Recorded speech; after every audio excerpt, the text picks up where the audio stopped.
I'll talk now about a self-empowering approach to recovery and some of the details of how that works to give you a better feel for what it would be like to participate in that. For anybody in addiction recovery, at some point, cravings are going to be an issue. For many people, the cravings don't really kick in until after they've stopped, but some people recognize them as having occurred during the entire time they've been using. So if you stop and cravings do begin, how do you cope with them? In a self-empowering approach, we're trying to increase somebody's confidence and ability to cope with cravings. I teach people 3 fundamental facts about craving that then empower them to deal with those cravings. Now, these facts apply to craving whether it's for alcohol, for drugs, for food, or for other addictive behaviors like gambling, sex, even talking too much. You probably all know people who talk too much, so maybe you can teach them these skills. Number 1, when you have a craving, the craving is time limited. It is going to go away. For many people with addiction, they never get to experience that fact because as the craving rises, they use. Therefore, they never get to experience the craving going away. But having made a commitment to abstain, you then need to ride out the craving. And the first few times, it's almost an act of faith that this craving will go away. But once it's happened a few times, you begin to realize this really does work.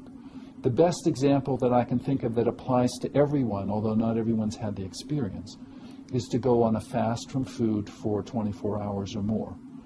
If you wake up one morning and you don't eat, by lunchtime, by 3 o'clock, by 5 o'clock, somewhere in there, you're likely to be quite hungry.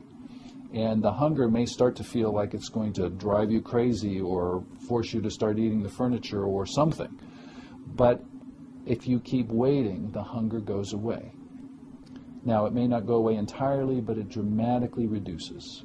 You can feel that you could use the food, but you also don't have that compelling drive to go eat. That has disappeared. Most older people have experienced this because they've needed to fast for some medical testing. But eventually, and people for different holidays or for other reasons will have this. So eventually, almost everybody gets this experience. If you don't have it yourself, go speak to someone who has fasted and ask them what happens. Hunger is definitely a survival-based desire. We need to eat, and hunger motivates us to do that.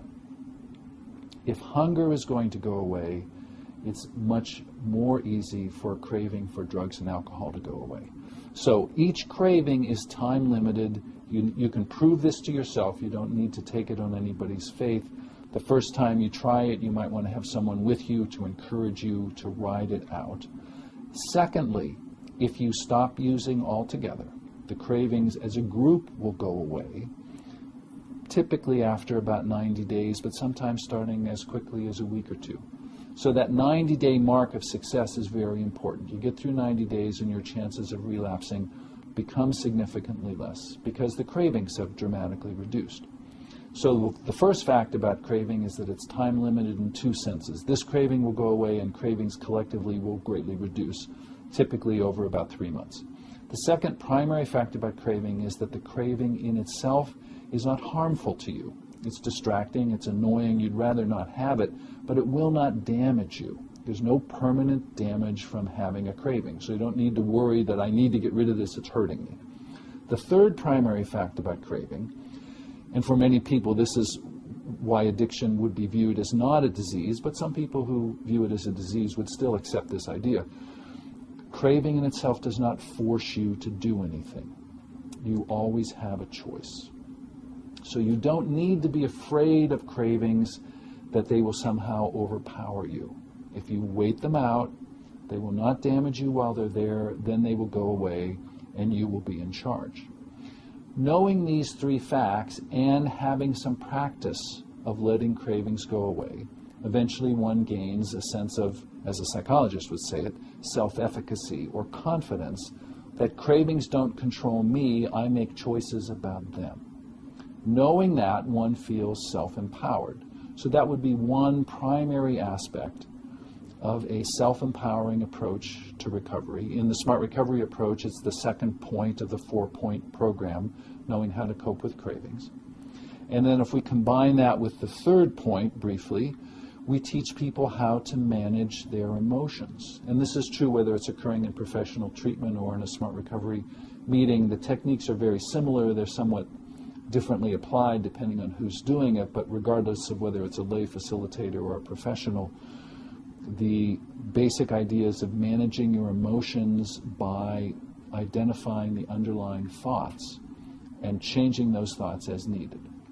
For instance, if I am very anxious about something and that anxiety prompts me to drink, because drinking is an excellent way in the short run to deal with anxiety, then if I could reduce my anxiety, I might not be so prone to drink. I would examine the anxiety by looking at what I'm afraid of. Anxiety is the emotion that arises, call it fear, when I perceive myself to be in some kind of danger. A therapist would then be looking with you at what is the danger that I face. For most of us, it's not bears in the woods that we're afraid of. It's social dangers, fear of rejection, fear of being disliked, of not fitting in. And in many cases, people exaggerate just how bad those are, or they exaggerate the frequency with which these experiences occur or the severity of them, or they also underestimate how well they can cope with them or how well they could find other places where they would be accepted. So this is just one example where by doing a rational analysis of your fears, you could gain an increased sense that you can cope with them. Anxiety should not arise as much. The desire to drink shouldn't be as powerful as a result. So in this self-empowering approach, on the one hand, we're trying to create a capacity to cope with craving when it does arise, and then a capacity to cope with negative emotion to prevent it, to deal with it quickly so that the craving may not arise to start with. So those would be two fundamental differences between a self-empowering approach and a powerlessness approach.